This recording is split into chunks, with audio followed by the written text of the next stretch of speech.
हम बात कर रहे थे मैथमेटिकल रीजनिंग के बारे में और आज अपना जो टॉपिक है वो है रेशो।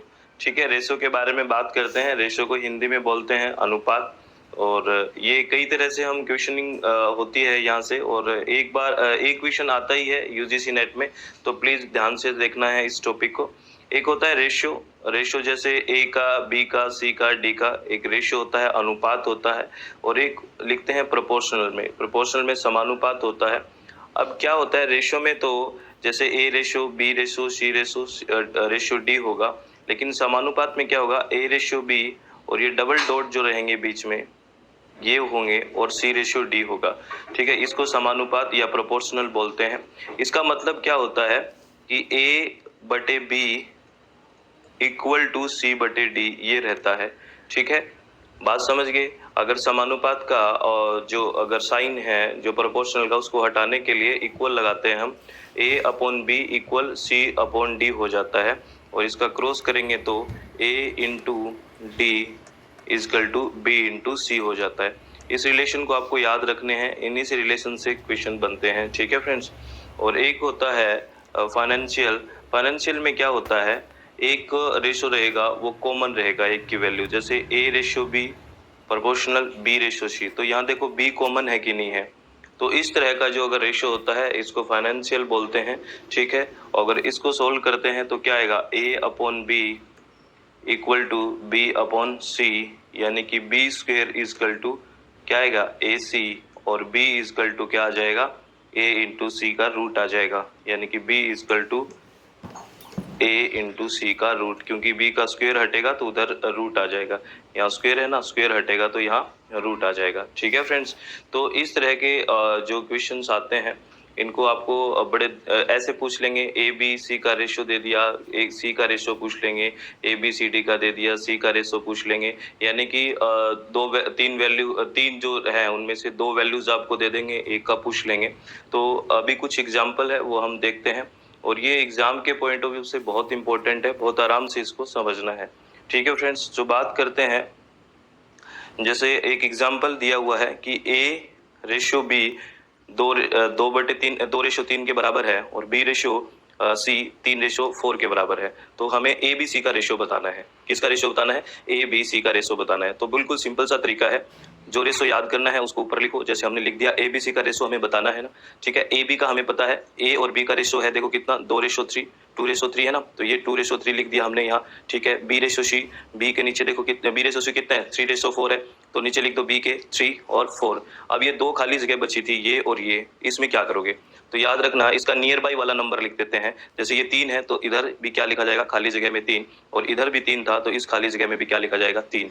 मैंने क्या कहा दोबारा समझना, ए बी और बी सी का आपको रेशो दिया हुआ है, और वो 2:3 और 3:4 दिया हुआ है। ठीक है, और आपको ए बी सी का रेशो ज्ञात करना है, तो सीधा सीधा आपने लिखा ए बी सी लिखा। उसके बाद में ए बी का रेशो दिया हुआ है 2:3, तो आपने लिखा 2 ये 3 लिख दिया। ठीक है, और बी रेशो सी दिया है 3/4, 3:4। ठीक है, ये 3 हो गया और यहाँ पे 4 हो गया। अब क्या है, ये जगह खाली बच गई और एक इधर वाली जगह इम्बटी खाली बच गई अपनी, तो यहाँ पे ये इधर करके ये 3 आ जाएगा नियर बाई नंबर, और इधर भी 3 आ जाएगा। अब रेशो निकलेगा ए बी सी का, तो निकाल लो। 3 दूनी 6 हो गया, इसमें इंटू करना है, प्लस मत कर देना, ध्यान रखना। ठीक है, 3 दूनी 6 हो गया। ठीक है, 3 3 9 हो गया, 3 चौके 12 हो गया। अब इसको काट दो, ये कट जाएगा 3 से, 2 3 6। ठीक है, 3 3 9 और 3 चौके 12, 2:3:4 आ गया ए बी सी का रेशो। तो इस तरह से आपसे क्वेश्चनिंग होती है, तो प्लीज ध्यान रखना, बहुत आराम से रिलैक्स होकर करना। ये ध्यान रखना कि जहाँ पे खाली जगह होती है उसका जो नियर बाई नंबर होता है वो फिलअप किया जाता है। ठीक है, जैसे नेक्स्ट क्वेश्चन यही ऐसा ही है। ठीक है, सेम क्वेश्चन है, तो आप इसको कर लेना। आगे बात करते हैं फ्रेंड्स। आगे क्वेश्चन है आपका, जैसे इसमें क्या हुआ है, उसमें ए बी सी का था, इसमें डी भी एक ऑप्शन दे दिया है, तो देख लेते हैं इसको कैसे करेंगे। जैसे ए रेशो बी का ऑप्शन है 2:3, बी रेशो सी का है 3:2, और सी डी का रेशो है 2:1। तो आपको ए बी सी डी ज्ञात करना है, ए बी सी और डी के बीच क्या रेशो है। तो सीधा सा आप लिखो ए बी सी डी लिख लिया। ए बी का रेशो कितना दिया हुआ है 2/3, तो 2/3 लिख दिया, 2:3 लिख दिया। बी सी का कितना दिया हुआ है 3/2, तो बी सी ये बी है तो ये 3 लिख दिया, और ये 2 लिख दिया। ठीक है, ये लिख दिया हमने। और उसके बाद सी डी का रेशो है 2:1, तो सी डी 2 और 1, हो गया। अब जगह खाली रही है वहां पे, तो ये जगह 2 खाली रह गई थी, तो इसको नियर बाई नंबर 3 से भर दोगे, 3 आ गया, और इसको भी नियर बाई नंबर फिर 3 से भर दोगे। नियर बाई नंबर से ही भरना है। तो इधर ये दोनों जगह खाली, इधर ये जगह खाली रही थी तो इसको नियर बाई नंबर 3 से भर दिया, और ये दोनों जगह खाली रही थी तो नियर बाई नंबर 2 से भर दिया। आपको समझ आ रहा है ना? ठीक है फ्रेंड्स, जो नियर बाई नंबर होते हैं, जो इम्पटी पैलेस होता है, जो खाली जगह होती है, उसको नियर बाई नंबर से भर देते हैं। तो अब इसका इंटू कर लो, कितना गया 12, 18, 12 और 6, और ये फिर कट जाएगा। ठीक है, 6 से कट जाएगा, 6 दूनी 12, 6 तिया 18, 6 दूनी 12, 6 एकम 6, तो 2:3:2:1 आ गया। ठीक है फ्रेंड्स, तो इस तरह से हो जाता है। और यहाँ पे देखना आपको एबीसी का, ये अच्छा ट्रिकी क्वेश्चन है, आपसे ये पूछा जा सकता है कि एबीसी का रेशियो बताएं क्या होगा। तो यहाँ पे आपको क्या दे रखा है, ए बी दे रखा है 2:5 और ए सी दे रखा है 3:1, और आपसे पूछा है एबीसी। तो यहाँ पे देखो कॉमन क्या है, कॉमन यहाँ पे ए है दोनों में, यहाँ बी कॉमन नहीं है, ध्यान रखना, कॉमन क्या है, ए है। और जो चीज कॉमन होती है उसको हम बीच में रख लेते हैं। कहाँ रखेंगे, बीच में, यानी कि यहाँ रखेंगे बी ए सी। क्या लिखेंगे यहाँ, बी ए सी। ये चीज बहुत इंपॉर्टेंट है, प्लीज ध्यान रखना, वरना क्वेश्चन नहीं होगा। क्या करेंगे, जैसे ए रेशो बी और ए रेशो सी दिया हुआ है और आपको ए बी सी ज्ञात करना है, तो इसमें क्या करेंगे, ए बी सी ना लिखे, जो कॉमन चीज होती है वो हमेशा बीच में लिखते हैं। ठीक है, तो कॉमन यहाँ पे ए है, तो यहाँ क्या आ जाएगा, बी ए सी। ठीक है, अब लिखो, तो बी ए सी यानी कि ये बी ए आ गया, और तो ए बी यहाँ 2:5 है, तो बी ए क्या है, 5:2 है, यानी कि बी की वैल्यू 5 है, ए की वैल्यू 2 है, यही तो है ना। तो अब देखो बी के नीचे क्या लिख देंगे, ये 5 क्योंकि बी की वैल्यू 5 है, ए की वैल्यू 2 क्योंकि ए की वैल्यू 2 है। ठीक है, ये आ गया बी ए, और ए सी, ए कितना है 3, तो ये 3 आ गया, सी कितना है 1, तो 1 आ गया। ठीक है, आ गया। तो अब इसमें क्या करेंगे, नियर बाई उससे भर देंगे, तो नियर बाई यहाँ पे 2 आएगा, ये मिस प्रिंट है, ये काट देना, यहाँ पे आएगा 2, नियर बाई 2 रख दिया, और ये नियर बाई 3 आ गया। अब देखो 2 एकम 2 हो गया, ठीक है, और 3 दूनी 6 हो गया, और 5 दिए 15 हो गया। ठीक है, अब जो ये रेशो आया है 15:6:2, ये किसका रेशो आया है, ये एबीसी का रेशो नहीं आया, ये बीएसी का रेशो आया है। ये ऑप्शन में होगा और आप एकदम से इसको कर दोगे, थोड़ा ध्यान रखना, बीएसी का रेशो आया है ना कि एबीसी का, यानी कि जो 15 वैल्यू है वो बी की है, 6 ए की है, और सी की 2 वैल्यू है। तो इसको एबीसी बनाते टाइम कितना लिखोगे, 6, ए को पहले लिख दो, 6, 15 और 2, ये आ गया। ठीक है, ये आंसर हो गया। इसको प्लीज आप आराम से ध्यान रखना, एग्जाम के लिए बहुत ही इंपॉर्टेंट चीज है ये, बिल्कुल भी कंफ्यूज होने की जरूरत नहीं है, स्टेप बाय स्टेप चलोगे तो सारी चीज सही से हो जाएगी। ठीक है फ्रेंड्स, आगे बात करते हैं। आगे क्वेश्चन दे रखा है कि अगर 2a = 3b = 4c है, ठीक है, तो एबीसी का रेशो ज्ञात करो। 2a = 3b = 4c है, तो a b और c का रेशो ज्ञात करो। तो हमें एक बात पता होती है कि अब इक्वल टू में होता है ना, तो जैसे 2a है और = 3b दे रखा है, तो अब बताओ 3 के साथ कैसे लिखा हुआ है ये, अब 2 के साथ ए है, या ए की वैल्यू कहाँ है, कितनी है यहाँ, 2 है या 3 है, ए की वैल्यू यहाँ पे 3 आएगी, कितनी आएगी, 3 आएगी। इसके साथ वाला नहीं होता, सामने वाला होता है, इस बात का तो आपको ध्यान है, क्योंकि ए बटा आप बी लिखो, ए बटा बी लिखो, तो 3/2 ही लिखना पड़ेगा ना, तभी तो क्या आएगा, 2a = 3b आएगा। अब मेरी बात समझ रहे हो कि नहीं समझ रहे, 2a = 3b आएगा ना, तो a बटा b और इक्वल क्या है, 3/2, तो a की वैल्यू कितनी है, 3 है ना, तो a की वैल्यू 3 आ गई।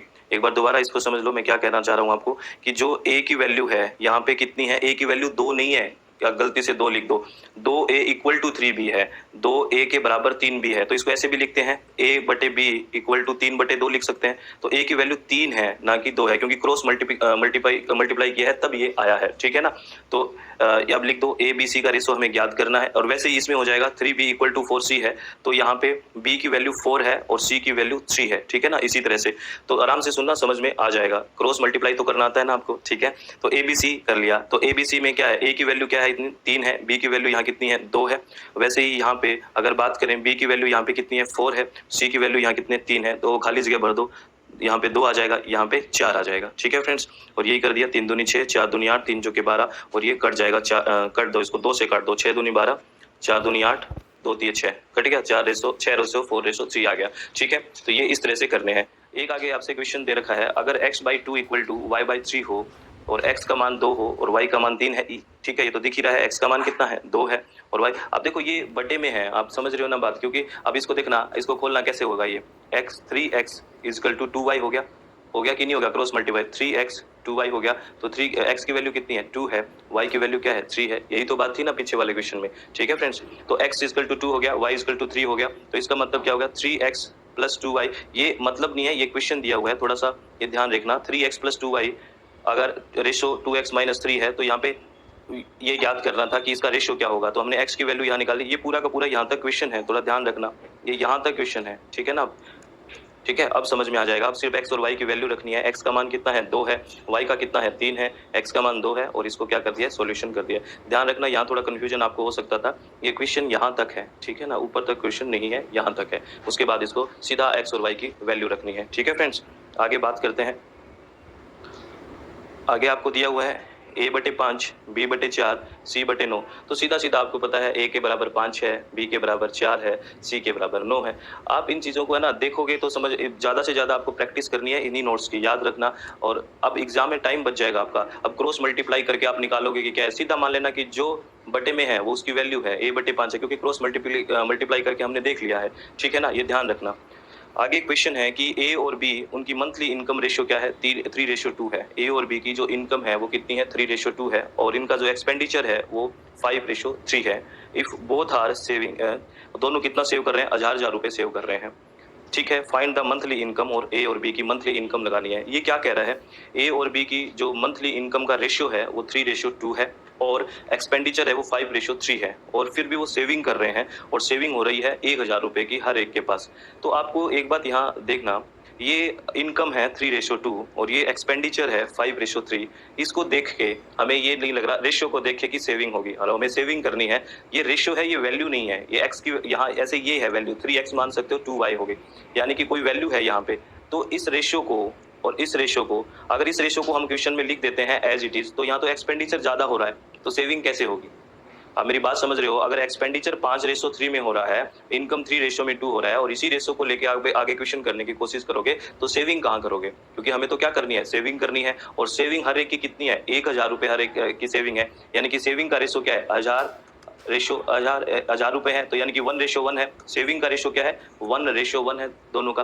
तो अब क्या है, इसका मतलब ये है कि अगर 3:2 और माइनस करूं 5:3 की कोई वैल्यू यहाँ पे और यहाँ पे कोई वैल्यू, उसका जो डिफरेंस आना चाहिए वो 1:1 आना चाहिए। आप मेरी बात समझ रहे हो, यानी कि 3, ये ऊपर वाली वैल्यू से नीचे वाली वैल्यू घटाऊंगा तो नीचे 1/1 आना चाहिए। तो अगर एक बात बताओ, 3:2 में से 5:3 घटाओगे तो 1/1 कैसे आएगा, एक रेशियो कैसे आएगा। तो इसके लिए हम क्या कर देते हैं, ऊपर 2 से इंटू कर देते हैं दोनों साइड। तो ये कितना आ गया, 6:4 और 5:3। अब घटा दो आप, 1:1 आ जाएगा, ठीक है ना। अब देखना आगे इस क्वेश्चन का सॉल्यूशन है, ठीक है, इसको ध्यान से देख लो। ये बेसिक बात आपको समझ में आ गई होगी फ्रेंड्स। तो ये क्वेश्चन का सॉल्यूशन है, जैसे a/b का इनकम दे रखा है 3:2 में और एक्सपेंडिचर 5:3 में दे रखा है। यहाँ देख के रेशियो में एक्सपेंडिचर ज्यादा है ना, अपना खर्चा ज्यादा है रेशियो में, तो और ये सेविंग कर रहे हैं 1:1 की, यानी कि 1000 रुपए है 1 के इक्वल। तो अब हमें क्या करना पड़ेगा, इनकम का रेशियो ज्यादा करना पड़ेगा एक्सपेंडिचर से, और वो इतना ज्यादा करना पड़ेगा कि 5:3 के घटाने के बाद 1:1 बच जाए सेविंग। तो कितना, ऊपर हमें वैल्यू चाहिए 6 और 4 चाहिए, तभी तो 6 में से 5 जाएंगे, 1 बचेगा, 4 में से 3 जाएंगे, 1 बचेगा। इसलिए दोनों साइड ऊपर 2 से इंटू कर देते हैं, कोई फर्क नहीं पड़ता सेम वैल्यू का अगर दोनों साइड हम इंटू कर देते हैं तो, क्योंकि ये चीज रेशियो में थी, ठीक है। तो अब क्या सीधा सीधा क्या बच गया, 1:1 बच गया, और 1 की वैल्यू क्या है, 1000 है, ठीक है। और a/b, अब इनकम हमारी कितनी हो गई, 6:4 हो गई, 6:4 हो गई कि नहीं हो गई। और 1 की वैल्यू कितनी है, 1000, तो 6 की वैल्यू कितनी हो जाएगी, 6000, और 4 की वैल्यू क्या हो जाएगी, 4000, यानी कि उनकी इनकम कितनी है, 6000 रुपए और 4000 रुपए। मेरी बात को समझे हो आप। देखो ये जो आ गया ना, ये रेशियो था, ये एक्चुअल नहीं था, और रेशियो हमें इस एक्सपेंडिचर से बढ़ाने के लिए 2 का इंटू करा, तो फाइनल हमारा रेशियो आया 6:4, ठीक है। और हमें पता है एक रेशियो की वैल्यू है 1000 रुपए, तो 6 की वैल्यू कितनी हो जाएगी, 6000, और 4 की वैल्यू कितनी हो जाएगी, 4000। तो इनकी ए और बी की इनकम कितनी है, 6000 रुपए और 4000 रुपए है। ये आपका आंसर आ जाएगा, ठीक है फ्रेंड्स। आराम से इसको सुनना, कोई दिक्कत नहीं है, आराम से हो जाएगा। बिल्कुल रिलैक्स होकर चित्त को शांत करते हुए सुनना है, एक एक चीज को ध्यान से देखना है। अगर कोई भी डाउट आए तो मुझे प्लीज व्हाट्सएप करके आप आराम से पूछ सकते हैं, ठीक है फ्रेंड्स। आगे रेशियो के कुछ क्वेश्चंस हैं, वो आपको अभी खुद करने हैं, नेक्स्ट वीडियो में मैं समझाऊंगा। ये सारे क्वेश्चंस आपको खुद करके देखने हैं, ठीक है। नेक्स्ट वीडियो तक हम उनको डिस्कस करेंगे। तो आई थिंक आप लोगों ने एंजॉय किया और आप लोगों को समझ में आया। All the very best, thank you, thanks a lot friends.